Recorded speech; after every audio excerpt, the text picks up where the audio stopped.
Hello everyone and welcome back to HeMakesMePlay. I am Marius and I'm blind. I can't see and so I make other people play video games. And I'm here again with Vincent today. Hello Vincent. Yeah, hello Marius. Yes, it's Wayhaven Chronicles time. Yes, Last time I'm sounding too excited because last time was very sad.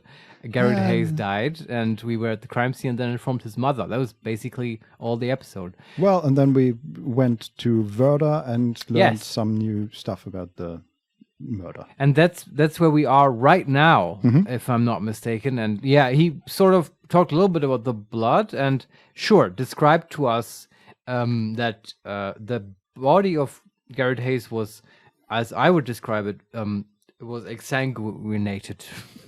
Yes. The blood transfusion was done on him. There was a failed transfusion. Exactly. Yes. Well, failed. That's one way to put it, I guess.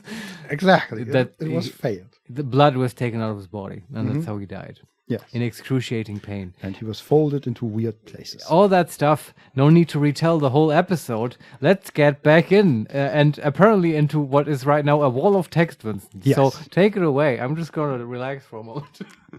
Cool. It starts. None of this makes sense. I throw my hands into the air, my frustration growing. Who just stands there and does nothing while someone does that to them? Yeah, we learned that the victims were sort of paralyzed. Possibly, or at least were not resisting actively during the blood transfusion / exsanguination event. Exactly. Sorry. I gesture at the vicious wound before rubbing my hands over my face. My focus falls on the two agents standing either side of me, both stiff and unmoving. You've both been very quiet. Anything to add? Yeah. Nate seems startled out of his thoughts, glancing between me and Verda. Was there saliva around the wound? Verda's brows shoot up. Yes, good guess. Adam's lips tighten into a thin line. Yes, it was. He says the words through gritted teeth, apparently disapproving of Nate's odd question. I guess you were thinking it might be an animal attack. I was thinking the same thing, yet Verda's words trail off. He seems to be lost in thought. That's not what Nate was thinking. No, not at all. This makes me wonder, Vincent, it's like, are vampires a thing in the world of Wayhaven? Is that part of their culture? Maybe. Because at this point, somebody would at least make a joke about vampires, right? Yeah, maybe they are just non-existent, not even in fantasy. You might be right. That happens sometimes. An example for that is Walking Dead, right? At least in the show. I haven't read the comics, but it's sort of weird that, zombies have taken over. It's a zombie apocalypse. But apparently zombies don't exist in the cultural landscape of The Walking Dead. They don't refer to them with that word. They call them walkers. Ah, okay. Right? Like it's a new thing, and nobody has ever come up with this idea. And that wouldn't happen in our world. That's a zombie. Yes, and people, exactly. And there's lots of cultural baggage attached to that, and like people would at least make jokes. Yeah, hey, that's just like the zombie movies. And just like a vampire movie. And people do that in other vampire fiction, like my favorite, True Blood. I'm sure they have lots of stuff like that, and I'm not sure about Vampire Diaries, how they deal with that. But, I don't think vampires ever came up here, right? Have they? Has the word even been used, like by our mom or something? I don't think so. No, neither that nor werewolves or anything of that kind. It's my theory that stuff just doesn't exist in this world. Yeah, it could be. Sorry, I sort of derailed, but please continue. So I guess you were thinking it might be an animal attack. I was thinking the same thing, yet Verda's words trail off. He seems to be lost in thought. Animals attack out of fear or need, he says finally. They don't intentionally inflict damage like this. It's as though whatever killed him made one wound to kill him and then ripped the throat out in spite. Plus, the lack of blood is strange for an animal attack. Placing a hand on his chin, he purses his full lips. We had a case like this in the city once. Some occult-obsessed group decided consuming human blood would be a good idea. Whoa. So they killed people in order to try it out. How did that end? Nate asks, passing a steady glance over to Adam. Most died of disease from one of their victims. It's how we eventually caught them. The reply seems to make the two agents relax a little. Werder suddenly whips around, grabbing up a sheet of paper. But, getting back to our case, there's also the fact the boys' dopamine levels were well above normal range. How interesting. They probably get high while they're being fed on. It's like ecstasy to the victims. Yeah, and it's the common paralysis thing, right? Yes. That's the case, for instance, in the Dresden Files with the vampires there. Yes. Spoilers for Dresden Files. I guess, yeah. A little bit. Again in Dresden Files, very good pick. They came up before, right? Yeah. Yeah, right, with Murphy and stuff. Yeah, and some other character names. Dopamine, Adam asks. It's a neurotransmitter, I reply. It tells our brain we'll be rewarded, that whatever we are thinking of doing will bring pleasure. The room falls silent, and I glance up to find them all staring at me in surprise. You're like, nerd. Yeah. That's... Why does she always has to go into her monologues? Yeah. That's right, Werder replies. I can't help but give a little smile of triumph at the pride in his tone, and also the shocked faces of the agents. It's often thought of as a happy hormone. I stared down at Garrett once again. Do you think he was on drugs? Or someone gave him drugs for the dopamine to be that high? Not that I can tell, Werder replies, placing down the paper and sighing heavily. Yeah, it must be easy to get a toxicology report. Just check if there's drugs in his system. The whole story just doesn't make sense. Yeah. Yeah. He's just letting himself be killed. Yeah, no, I just mean the theory that he might be high or whatever. Actually taking drugs doesn't fit with the family and the situation. And that's true. Not that I can tell.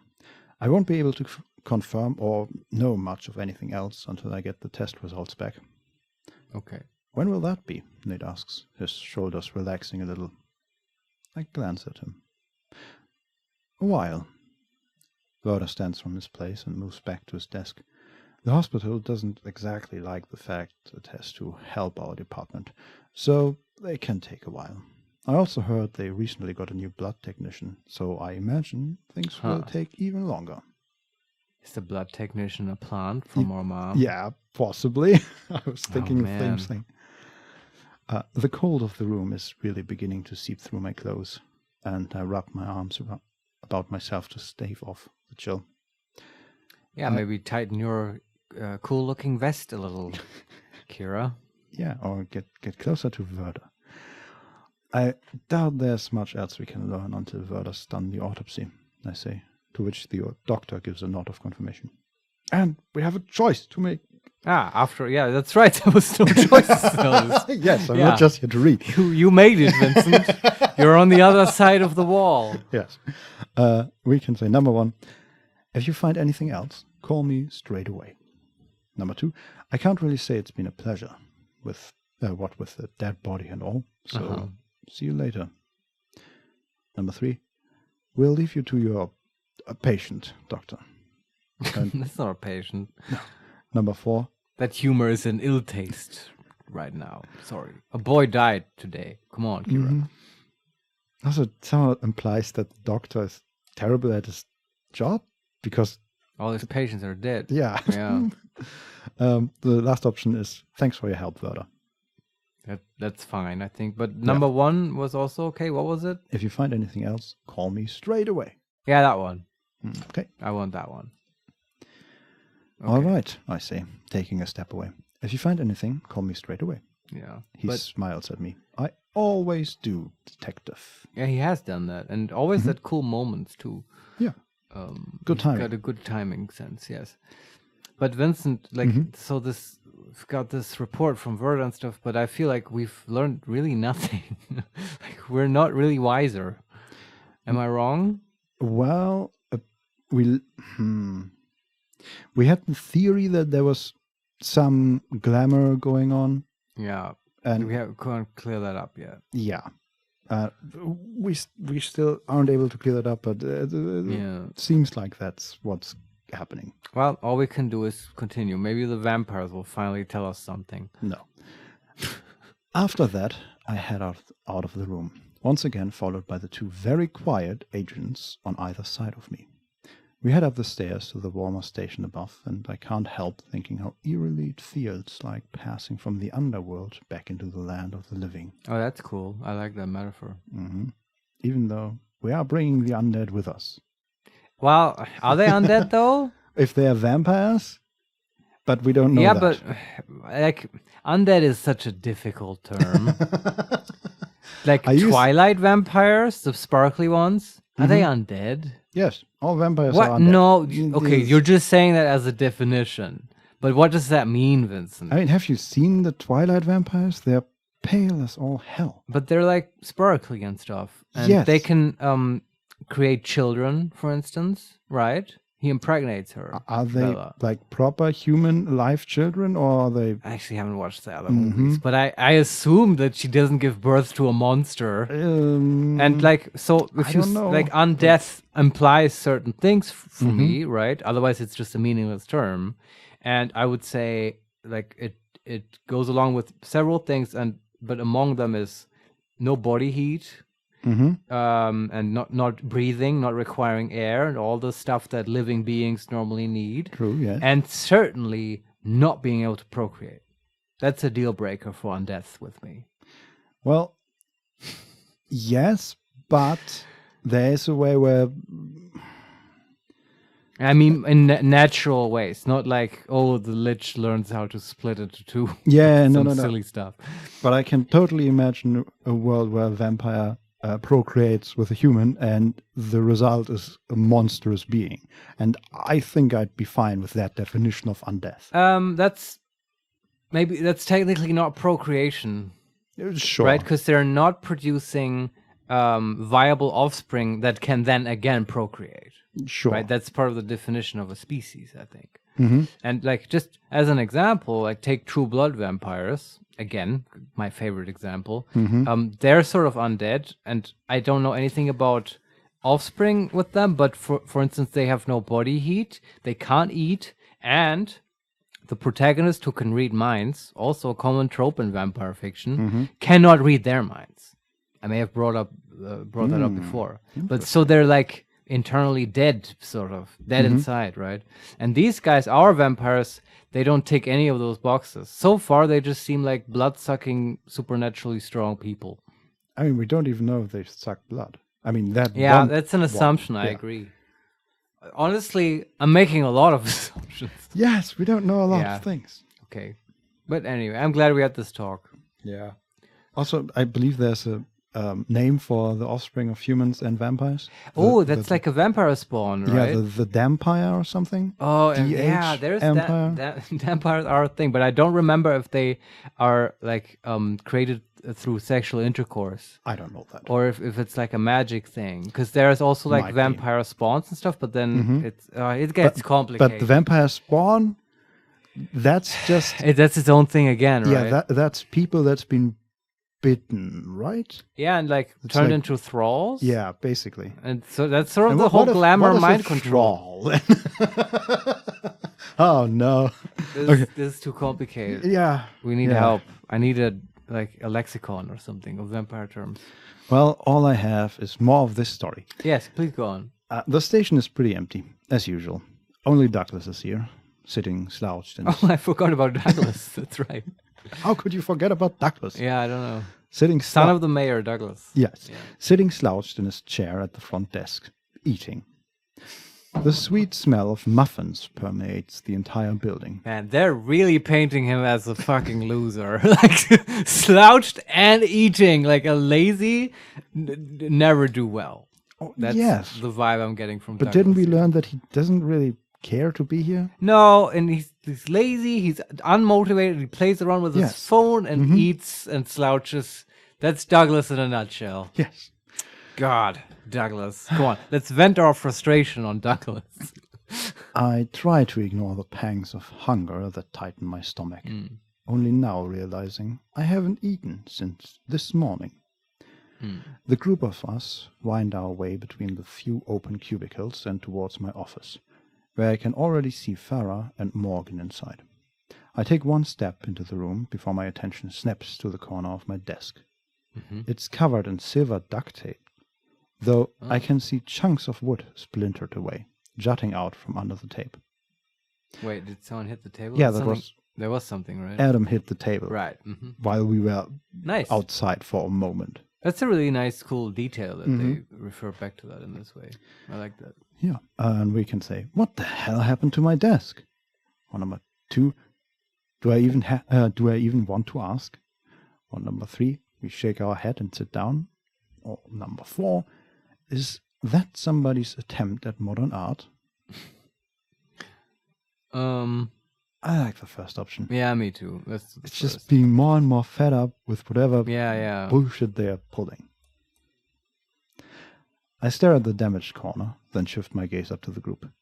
What the hell happened to my desk? Farah holds up her hands. Wasn't me. I apologize, Detective, Adam says from behind, making me spin around to face him. It was my fault. I knocked into it by accident. You knocked into it and managed to take a corner off? I love that he's taking credit for it, though. Yes. But even in the most insane way. Oh, yeah, sorry, I stumbled into blatantly lying. Yes. You knocked into it and managed to take a corner off? I don't mean to sound so shocked, but I can't help but wonder how big of a bruise he must have. His lips twitch for a moment, even more so as Farah chuckles from the chair in front of the desk. I will pay for repairs, Adam replies. He moves past me, obviously putting an end to that conversation. I shake my head, then move around my injured desk and take my seat. All right. The familiarity, what a word, of it is comforting, and my shoulders unknot a little as I lean back. The room falls quiet. I stare at my desk and thought, so much has happened so quickly. I've barely had a chance to keep on top of this case at all. Is she just going to do paperwork on her desk with the 4 people standing around her? Well, sometimes you just need to reflect. Just take a moment. There's a lot happening. Sure. Even though I feel like we've done a lot of reflecting and talking in this office so far. Yeah, there was some of that. So, what happens now? Morgan asks from a place still partly hidden by the filing cabinet. Yeah, I want to know too. I'm amazed when they all turn to look at me for a response. How to proceed in this case has apparently fallen to me. Oh, do we get to make a decision? That would be cool. Well, we have some options. Number 1, focus efforts on finding a link between the victims. Number 2, concentrate on the oddities in the blood. Number 3, go over all the evidence again, methodically. And number 4, follow the occult angle Werder mentioned. Oh, I love this. This feels like we get a real choice on how it's branching here, and I could even see that we might return to this menu, sort of. Do you know what I mean? Yes. Like follow down one of these branches, and then she ends up back in her office, and you get to pick another option. And the order in which you do it maybe has some impact on something. I don't know. But I'm also afraid that whatever we pick, the next line will read, Adam disagrees. Yeah, so, that could happen. Yeah. But at least we can pretend we have freedom, Vincent. Yeah, I mean, I like this. If this is actually what happens, I love it. So what would you want to do next? Where should we focus our efforts? I mean, we've gone over the evidence already. I think the cold angle Werder mentioned is very much out there. It's a wild one. I wasn't expecting that, but it's intriguing. I mean, it's sort of harkens back to the chanting. And also, you mentioned the evidence, the third option. That feels like if this menu comes up again, that's a great thing to do once you've collected more evidence. Yes. So maybe not as the first option. I'm kind of left with either the link between the victims. Yeah, that's the one I'm most cold on. Yeah, or the oddities in the blood, which I think I like that one, because that goes down, it might confront them with the whole vampire thing. You want to do that one? Yeah, let's do it.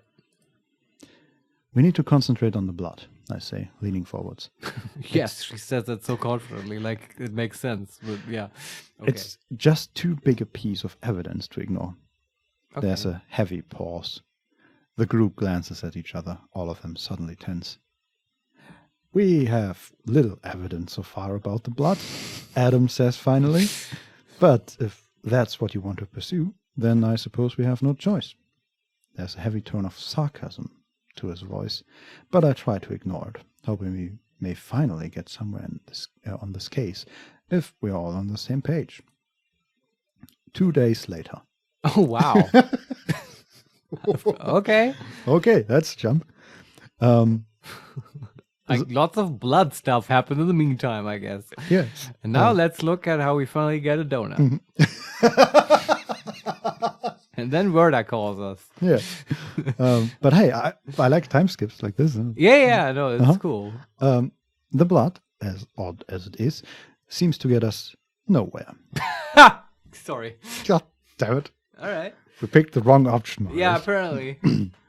The test results continue to be delayed. And even after examining the blood further with what he has, Verda can provide no further information. But wait, so we chose the blood, focusing our efforts on the blood option. But what that meant was apparently, I guess we'll wait around for 2 days until the results come back. I guess. But I then mean, again, it sort of means that in the meantime, in those 2 days, we could have done other stuff, like, okay, focus on the relation between those two victims, right? But then again, what could we have done? I didn't even think about that. Interview friends, whatever, or do the occult stuff, run around town looking for crucifixes or whatever, I don't know. Yeah, but talk to the local goth kids, I don't know.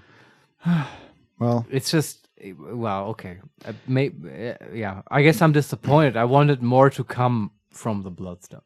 Yes, but again, damn what could we have done with the blood? We're not a scientist. I didn't even think about that.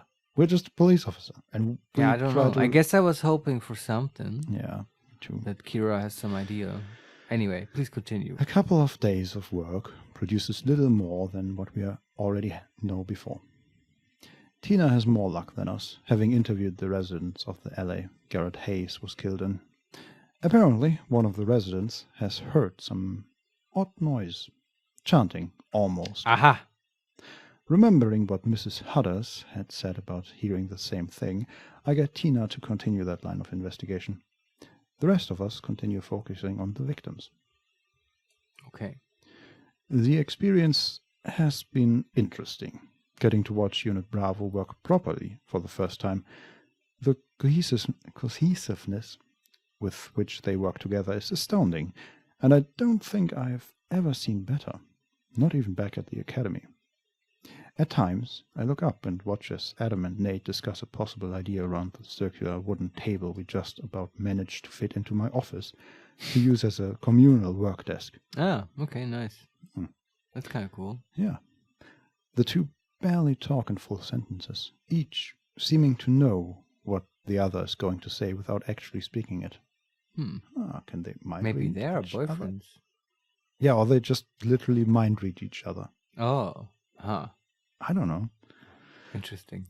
I love how you and me have very different interpretations of this little detail.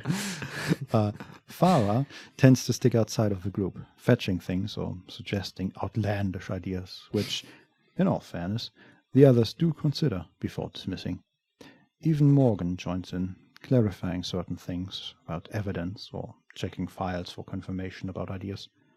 For a long while, I keep mostly to myself, unsure of how to integrate into the obviously tight-knit, well-organized team. But today, I find myself drawn into conversation.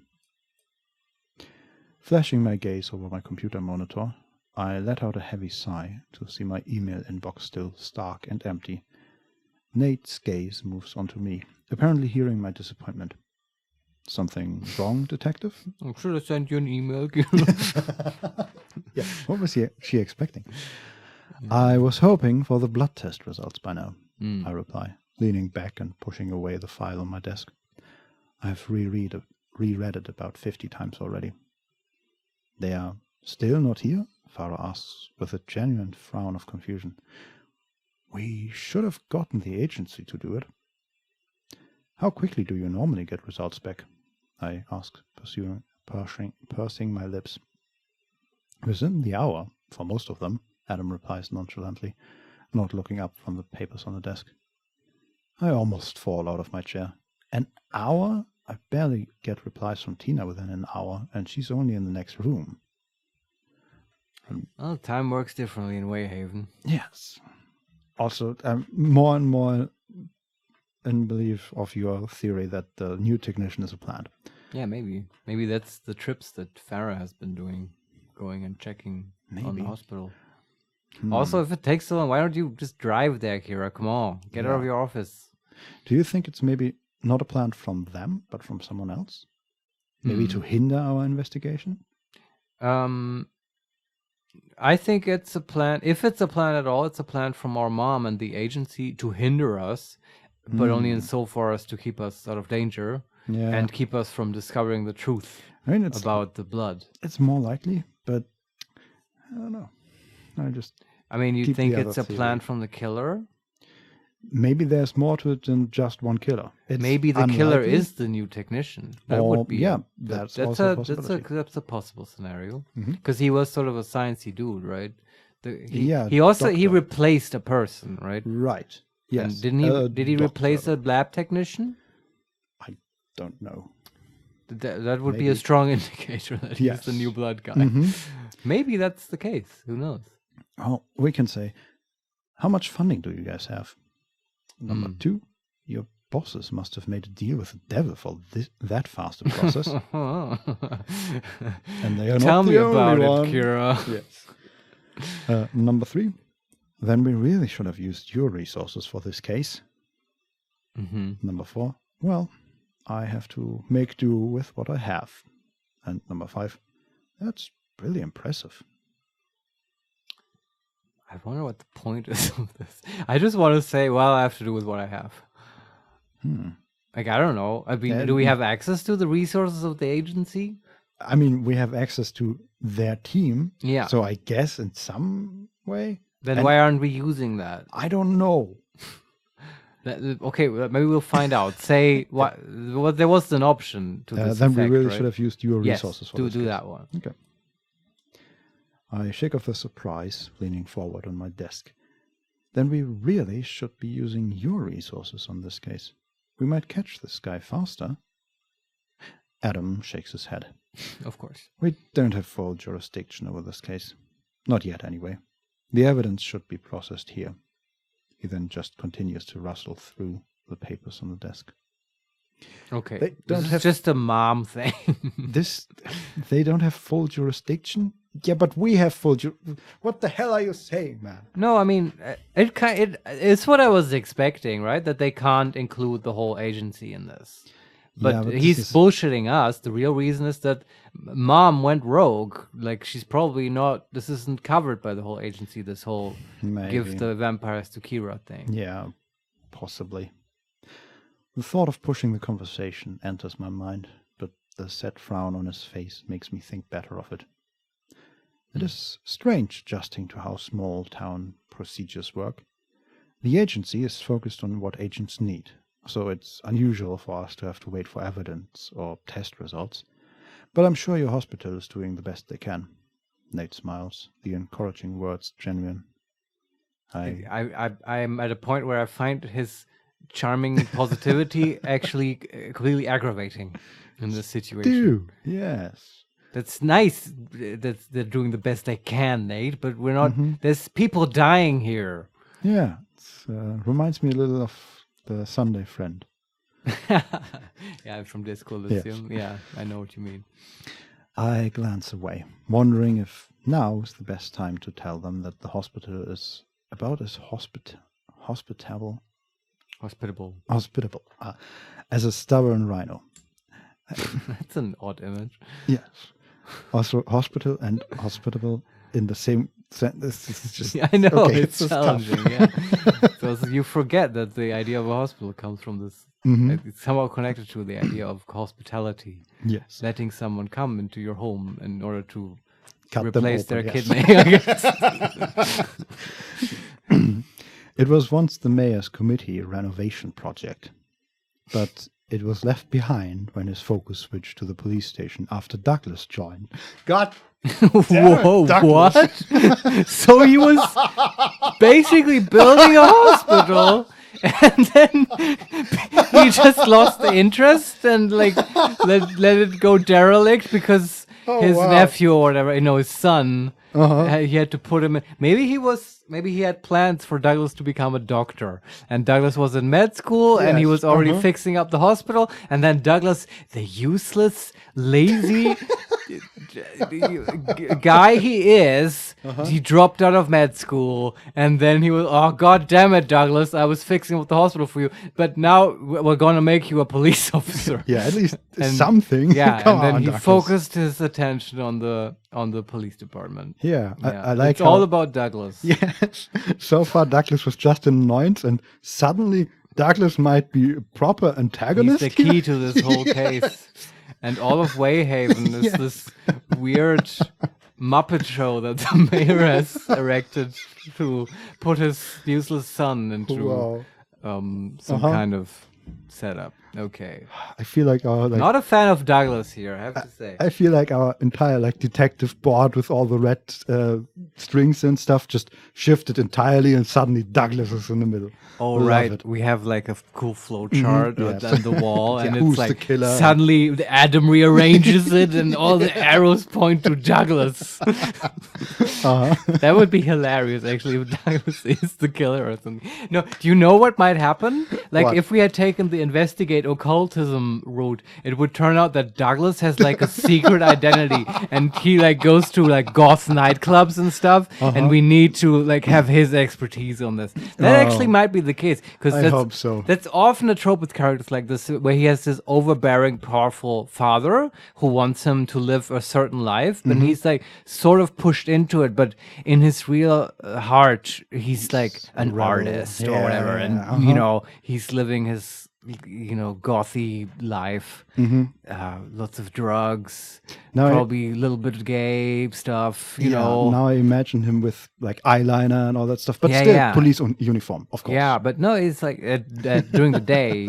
Anyway, I'm fantasizing about Douglas.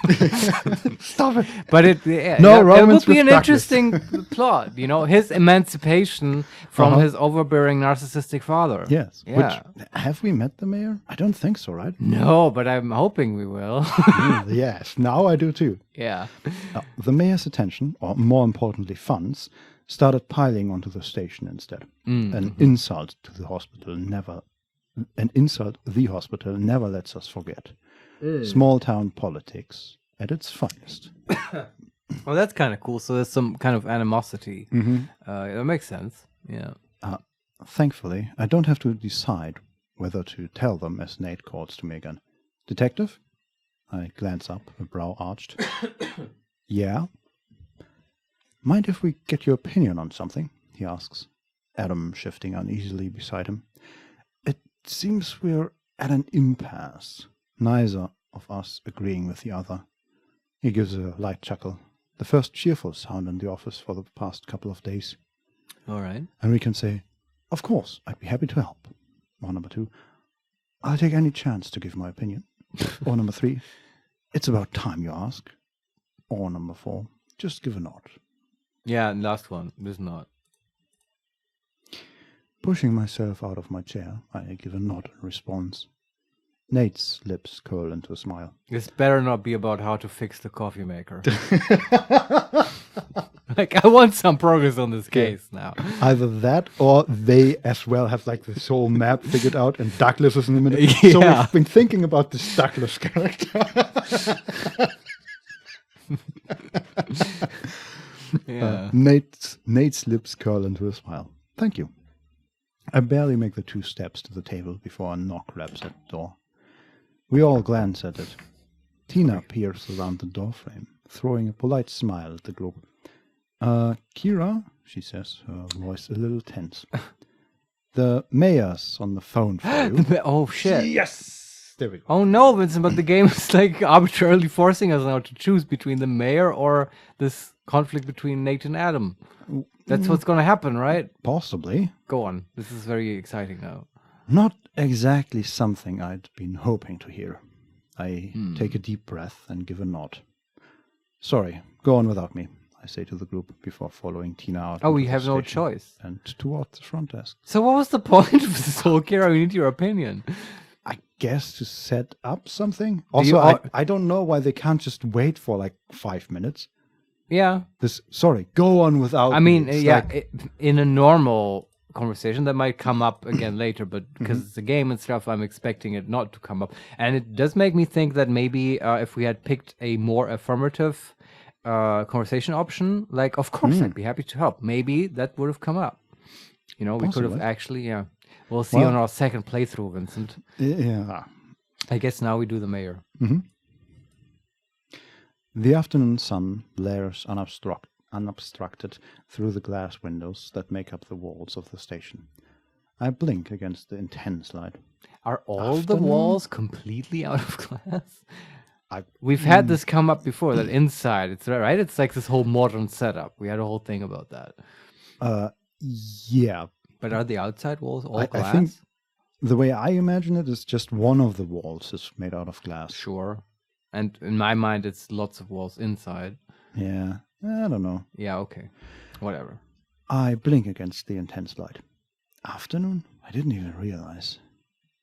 Apparently, it's easy to lose track of time when you're desperate to find any new evidence in a pile full of useless information. Yeah, it's implying that she's sort of overworked, which I believe she's got work ethic, but what was there to do? You just looked at your empty email inbox? I mean, she read through the file 50 times. Yeah, that's true. She did say that. Yeah. I don't know why she did that, but she did. Yeah, but it checks out. I mean, she is also frustrated about lack of progress. So, yeah. Tina holds the phone out towards me, throwing me a sympathetic smile as she does. Dealing with the mayor is never exactly easy. All I can do is hope he's been golfing and it's put him in a good mood. All right. Or had one of those liquid lunches he enjoys so much. What's a liquid lunch?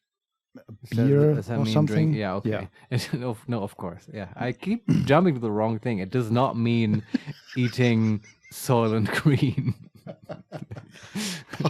He's very, very healthy. Yeah, he's a health-conscious mayor. He's setting himself up for a long reign over Wayhaven. Yeah, a very green smoothie he had. Yes. He famously drinks them. Soylent Green is made of vampires. At least it's Douglas' day off. Don't think I could handle speaking to the mayor with his son listening to every word. Yeah. I grasp the receiver, push it up to my ear, and say, Number 1, good afternoon, Mayor. Number 2, Detective Lang speaking. Number 3, yeah? And number 4, Mayor, it's always such a delight. An important start. Yeah. How do we go about this, Marius? I kind of like, but don't pick it. No. I think the reasonable option is just to say Officer Langford. I think I'm just slightly irritated by why is she not saying her full name? We're not called Officer Lang. It's Officer Langford, right? Detective Langford speaking. Oh, it does say Detective Langford? Yeah. I keep calling her Officer. That's also wrong. Yes. Sorry, for some reason I thought it's just Lang. I might have misspoken. I'm reading a lot, Marius. Yeah, you're right. I'm not blaming you. Then let's just say that one. Detective Seems Langford completely speaking? reasonable, yeah. Okay. Detective Langford speaking, I say, keeping my tone professional as possible. Are you really a detective, Langford? He snarls down the phone in return. I don't believe a real detective would let the town work itself into such a frenzy of panic. Oh, hold it right there, Mr. Mayor. Let's dial this back, and I'm going to greet him again, but be really rude, because we tried to go off on the right foot here, but that guy is an asshole immediately. What the fuck? Well, we didn't know. Yeah, I mean, it was heavily implied, but I was hoping this might be diplomatic. Now we're going full nuclear, okay? The gloves are off, man. Oh, yeah, I love it. Whatever choice comes up, we're going to take the most dickish thing that we can find. But don't you think he's sort of justified? We haven't done anything for 3 days. Yeah, but also, where's this panic he's speaking of? I've seen none of that. I mean, we haven't been outside for 3 days, well, Marius. the walls are made of glass. We could have seen it. You are correct. Yeah. You are correct. So, well, go on, Vincent. I don't believe a real detective would let the town work itself into such a frenzy of panic. I've barely been able to fend off the phone calls. I frown, staring at the phone for a moment before replacing it back to my ear. Panic? People didn't seem too disturbed the past few days. She agrees. Well, maybe that was before the damn reporter decided to make a mockery of your investigation. I like your animated voice for the mayor, Vincent. Thank you. My hand clasps around the phone tighter. What? Wait, Tina? can you repeat the last exacerbated sentence that he said? Well, maybe that was before that damn reporter decided to make a mockery of your investigation. Nice. I love that. I had this thought earlier, but I didn't want to say it, that there was this character that came Yeah, up. the first episode. Yeah, and that was the reporter, which we also hated. Yes. But that was sort of our ex-boyfriend or something. Or I may have imagined that. I think we had the option. I don't remember whether we took it. Oh, I assure you that we took it. If it came up, we would have took it. I know just myself. like we have a tense relationship with our mother. Yeah, and I was hoping for that guy to show back up. That would be actually pretty cool. Okay, go on. So my hand clamps around the phone tighter. What? Tina, apparently hearing every delightful word the mayor has spoken through the phone, slides the local and only newspaper in town, the Wayhaven Press, along the desk in front of me. Bold black words sit stark against the white paper on the front page. My stomach sinks as I read. Police baffled by a blood-in murders, the headline reads. Wait, can you say that again? Police baffled by a blood? By blood in murders.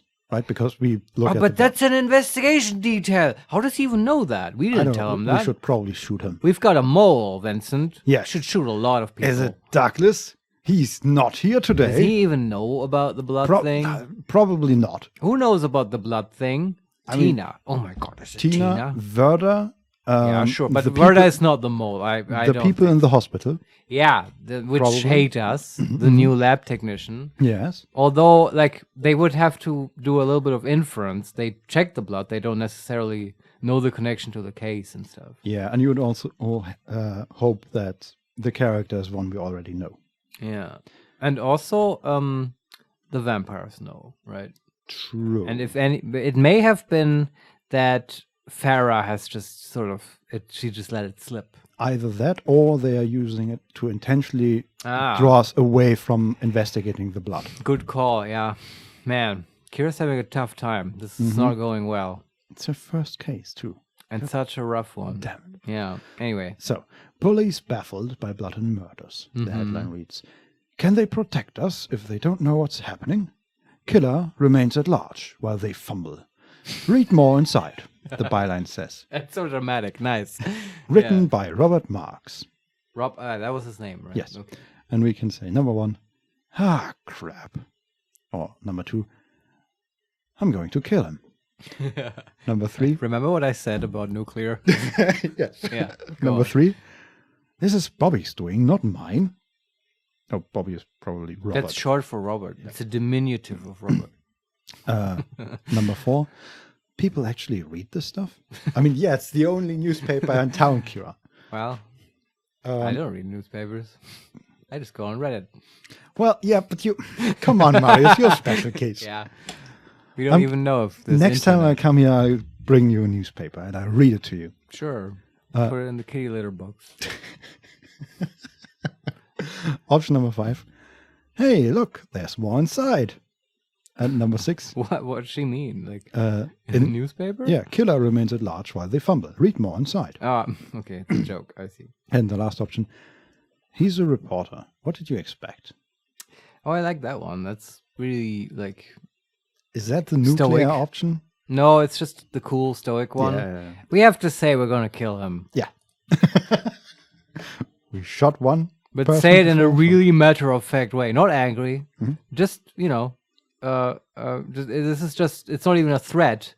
It's just stating a fact about the future. We're going to kill him. We read the newspaper. We look at Tina calmly, controlled. Yes. We're going to kill him. Yeah. Just make a mental note. My fingers twist into the paper tightly, gripping at the edges. I'm going to kill him. You will do no such thing, detective, the mayor replies, his voice still sharp and loud enough to make me yank the phone away from my ear. I will be dealing with that so-called reporter.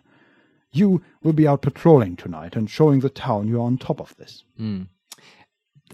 I hate this, Vincent, but now he kind of has a point, and also sort of sounds like he's on our side, like we're on the same team, which I dislike that.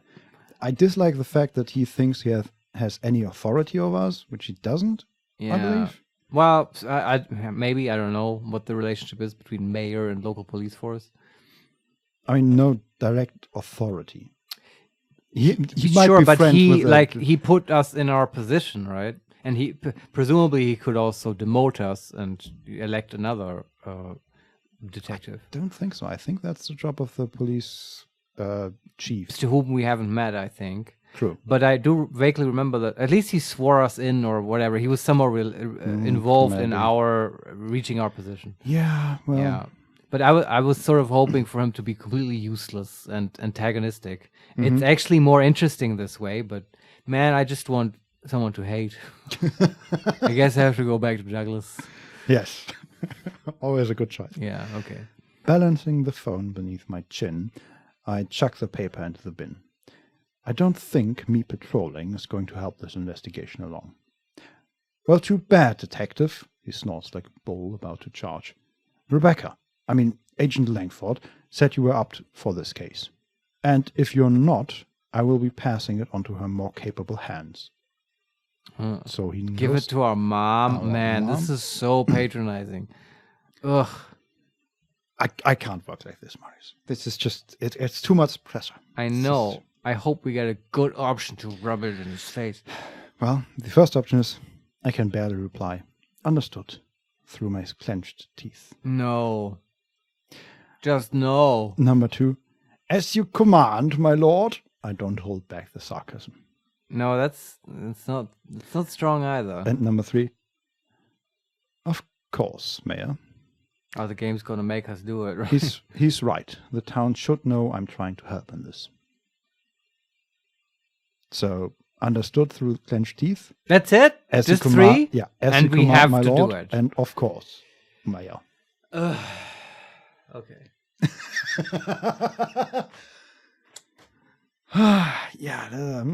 Just So, 3 options. The sarcasm I don't like. Then there's the one that's sort of the strongest one is the one where we actually agree with him.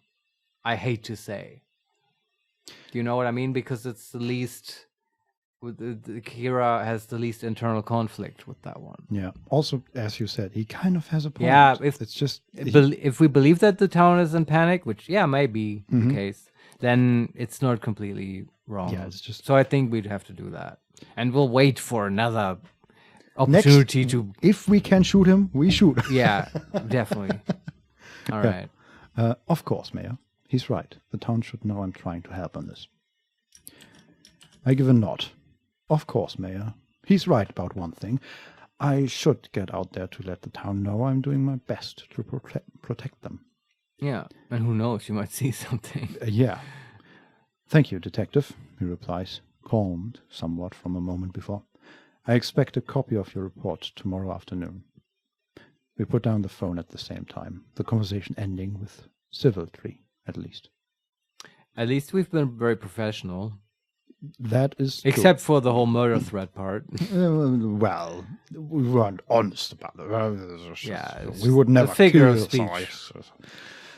I slouched forward on the counter and let out a groan. How did Bobby even get the information? Yeah, that's what I want to know. I saw Doc chatting to him yesterday, Tina replies. Of course. I stiffen, my eyes wide. Are you kidding me? The mayor just shoot me out over something his own son let happen? She shrugs, Good point. Small smile playing on her pink lips. I'm guessing that's why he wanted to deal with Bobby himself. I groan again. Yeah, he said he's going to take care of it. Yeah, okay.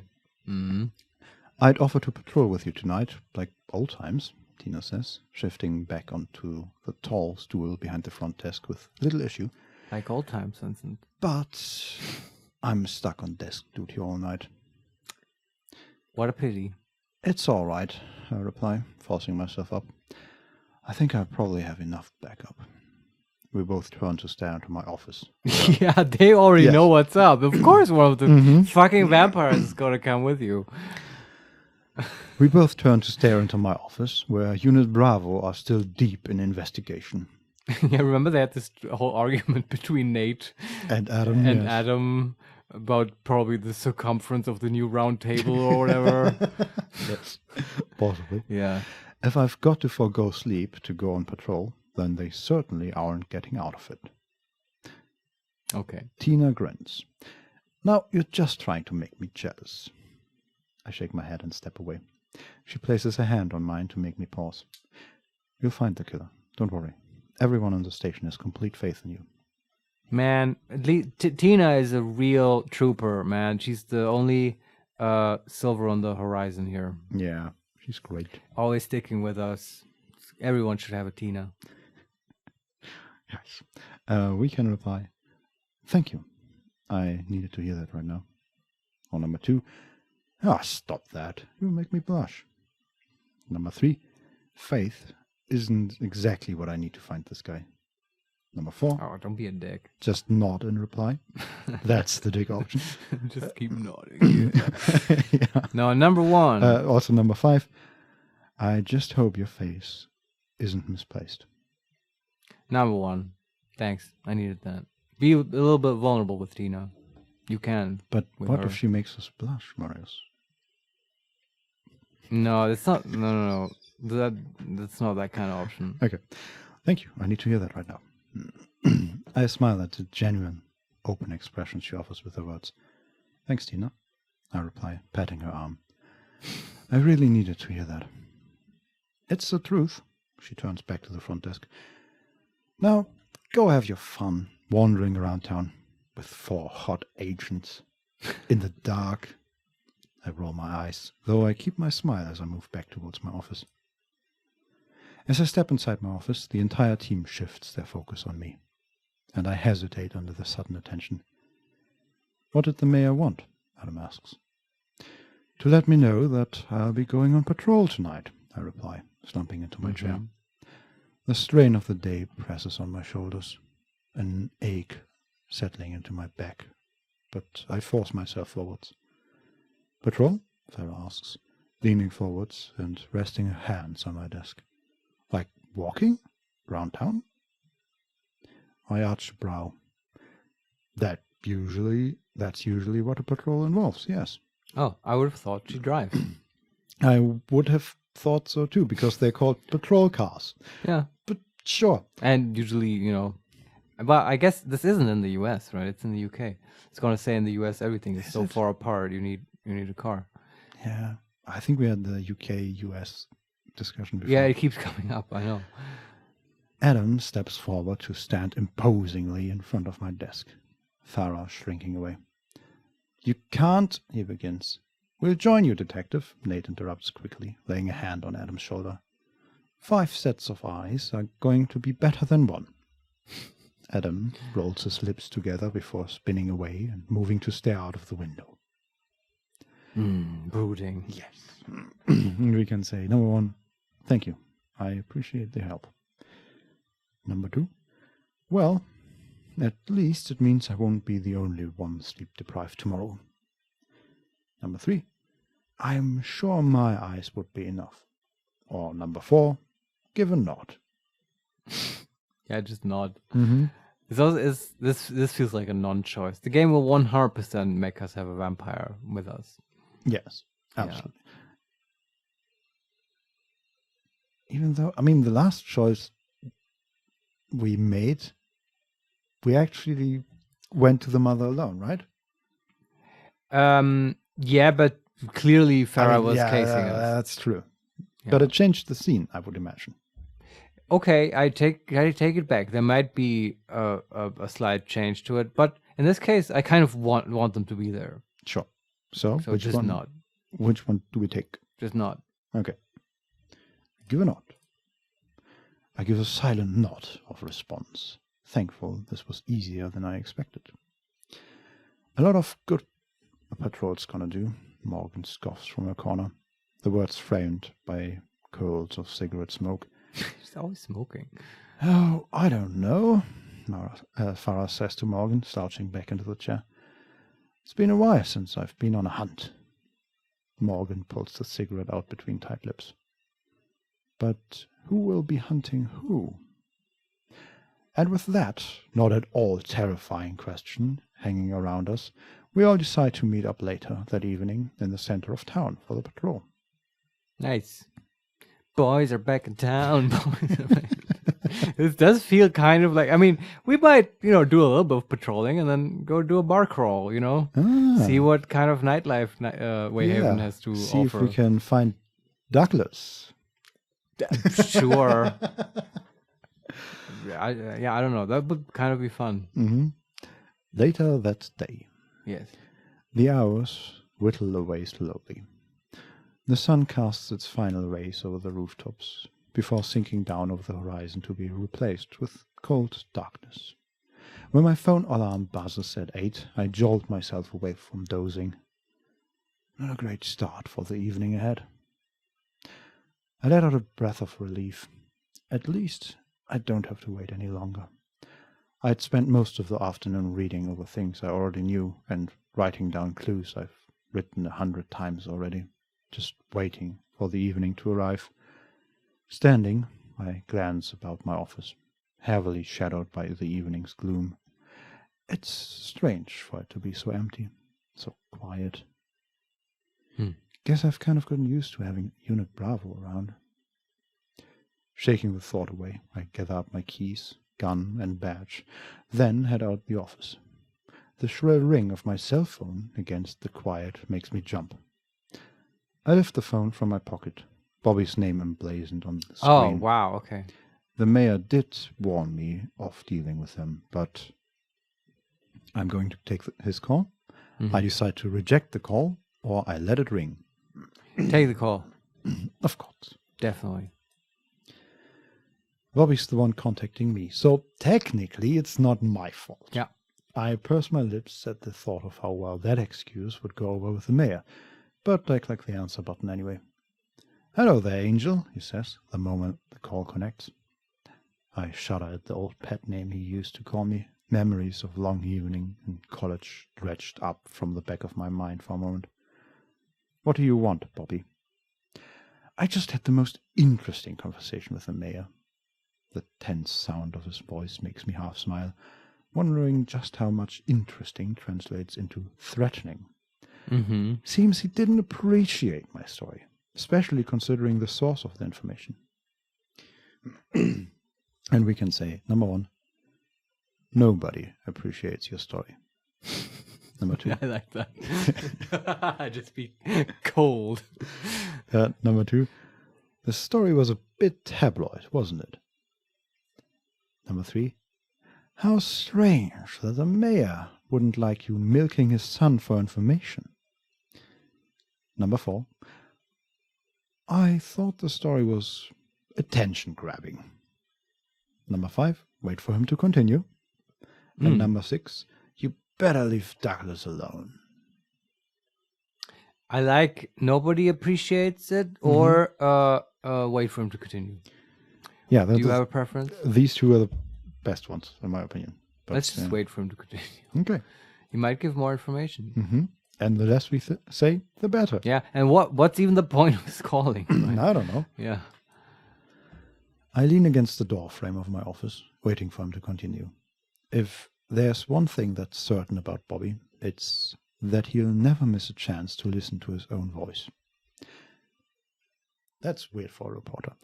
You think? I mean, usually it's the other way around, where they make other people speak to them, right? Not. Yeah, but he also, writes articles, wants everyone to hear what he has to say about stuff. And Yes. sometimes they are also like TV anchors and stuff. Yeah, that might be a reporter. Possibly. And he's working for a local newspaper, so. Yeah. It's only seconds before he continues. I was just calling to assure you I won't be using your front desk boy for information any longer. The news makes my shoulders unknot a little. But I suppose That just means I'll have to find a new source, one the mayor can't hush up so easily. He pauses, and I can hear the click of a pen being tapped against paper. He wants us. He wants us to be the source. I'll be seeing you around, Kira. He purrs my name, and I grimace. I end the call as he does. It's been a long while since I had a full conversation with Bobby, and I can't say it's ever exactly an enjoyable experience. Still, at least it's over. With Bobby's voice still rattling around my head, I wave a goodbye to Tina, shiver as I shove open the chill glass front doors, and head into the dark of town. In the center of town. The journey to the square is never a long one, but tonight it's exceptionally quick. Probably because this time there's no other traffic, or even people. I park outside Haley's bakery and rattle the door handle of my car a little until it finally gives. Then I step out into the relatively well-lit, pretty street. It smells cold, the chill hitting my nose and coating my throat. I cough as the cold reaches my chest, bundling my coat up a little tighter. I really hope spring arrives soon. It's nice. Yeah. Because that's, also a metaphor. Like spring bringing possibilities in the case, Yeah. And the winter being the darkest and most dangerous. Yeah, of no progress. Yeah. Footsteps make me spin around, and I let out a small sigh to see Unit Bravo emerge from a dark side street. They approach me. Is it always this quiet? Farah asks, glancing about the square with an almost bored expression. Oh, that's the police patrol. Sorry. Yes. Yeah. Classy shop fronts lie dark and dormant. No sign of life, not even from the apartments above.